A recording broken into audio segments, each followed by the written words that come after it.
কাটোয়া বিস্ফোরণে এনআইএ হাইকোর্টে খোদ তৃণমূল নেতা। পুলিশে অনাস্থা দেখিয়ে কেন্দ্রীয় তদন্তকারী সংস্থা চাওয়ার শাস্তি, তৃণমূল নেতাকে বহিষ্কার দলের। হাইকোর্টে এনআইএ তদন্তের আবেদন তৃণমূল যুব নেতার। দল বিরোধী কাজ করার জন্য বহিষ্কারের সিদ্ধান্ত। শুভেন্দু কুমার দাসকে আজীবন বহিষ্কারের সিদ্ধান্ত জানান পূর্ব বর্ধমান তৃণমূলের সভাপতি রবীন্দ্রনাথ চট্টোপাধ্যায়।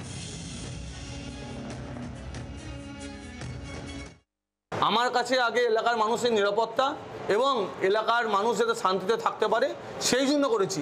দল যদি আমার কাছে কোনো রকম ক্লারিফিকেশন চায় এই বিষয়ে, আমি অবশ্যই দেবো দলের কাছে। আমি তো দলের বাইরে নই, দলকে অবশ্যই শ্রদ্ধা করি, ভালোবাসি। কিন্তু তার মানে এই নয় যে একটা বিস্ফোরণে মজুদে বাড়ি উড়ে যাচ্ছে, একটা মানুষ মারা গেছে, বহুজন বিস্ফোরণে আহত হয়েছে, সেখানে একজন বিধায়ক বলছেন তিনি আক্রান্ত হতে পারেন, তার প্রাণ সংশয় হতে পারে, তাকে খুনের চক্রান্ত হতে পারে। বলছেন বালি স্মাগলিং, বালিঘাট দখলের যে লড়াই, তিনি তার সঙ্গে প্রকাশ করছেন।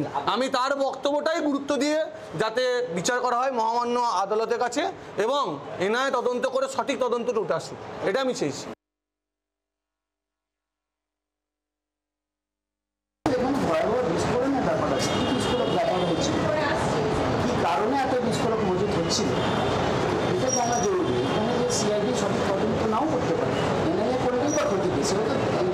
সার্বভৌম দেশের একটা অতি প্রতিষ্ঠিত তদন্ত সংস্থা, সে করলে কি আছে।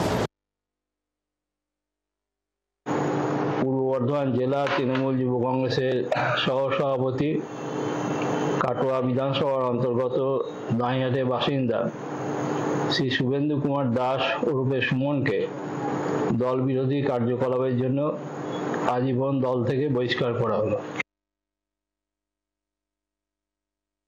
বোম মারছে তৃণমূল, বোমে মরছেও তৃণমূল, আবার এনআইএ তদন্তের দাবিও জানাচ্ছে তৃণমূল।